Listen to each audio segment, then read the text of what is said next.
আগেকার দিনে একটা শব্দ ব্যবহার করা হতো, বার্টার সিস্টেম। এখন এই বার্টার সিস্টেমটা কি?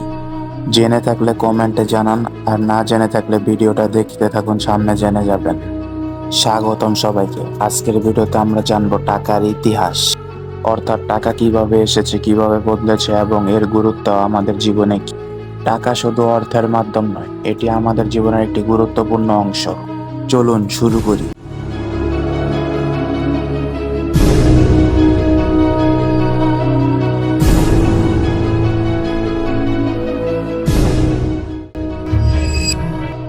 মানব সভ্যতায় মানুষ প্রথম থেকে পণ্য এবং সেবা বিনিময়ের মাধ্যমে বেঁচে আসছে। প্রাথমিক সময়ে মানুষ সরাসরি পণ্য বিনিময় করত, যেমন ধান বিনিময়ে গবাদি পশু বা পশুর চামড়া।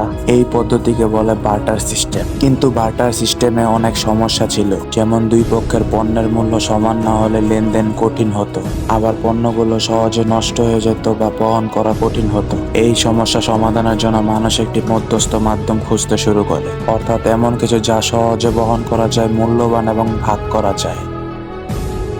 প্রথম ধাতব মুদ্রা তৈরি হয় 600 খ্রিস্টাব্দে আগে লিডিয়ান রাজ্যে, যা বর্তমান তুরস্ক নামে পরিচিত।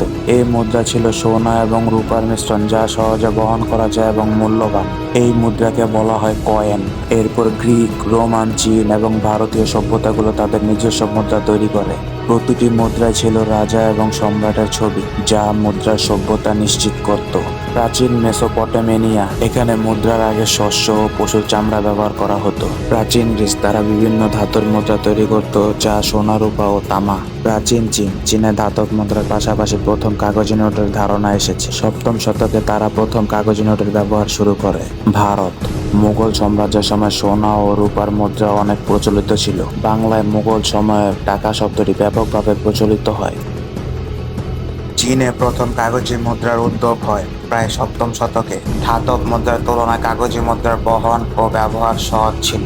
এটি ব্যাংক নোটের পূর্বসূরি। ইউরোপে প্রায় 16শ শতকে ব্যাংকগুলি কাগজি মুদ্রা ছাপানো শুরু করে। প্রথম ব্যাংক নোটগুলো ছিল ব্যাংকের ঋণপত্র, যা স্বর্ণ বা রূপার বিনিময়ে ব্যবহার করা হতো। 1800 ও 19 শতকে শিল্প বিপ্লবের ফলে অর্থনৈতিক লেনদেন বৃদ্ধি পায়। ধাতব মুদ্রার ঝামেলা দূর করতে সরকারগুলো কেন্দ্রীয় ব্যাংক তৈরি করে।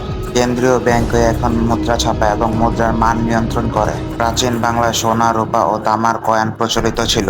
ব্রিটিশ শাসনের সময় বাংলায় পয়সা ও টাকা নামে কয়েন ছাপানো হয়। স্বাধীনতার পর বাংলাদেশ ব্যাংক প্রতিষ্ঠা পেয়ে নিজস্ব টাকা ছাপানো শুরু করে।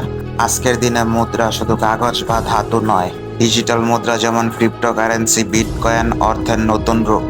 অনলাইন ব্যাংকিং, মোবাইল ব্যাংক আমাদের লেনদেন আরো দ্রুত ও সহজ করে তুলছে। প্রাচীন বার্টার থেকে শুরু করে আধুনিক ডিজিটাল মুদ্রা, প্রতিটি ধাপ আমাদের জীবনের উন্নতিতে ভূমিকা রেখেছে। আপনাদের সঙ্গে এই ইতিহাস ভাগ করে নিতে পেরে আনন্দিত।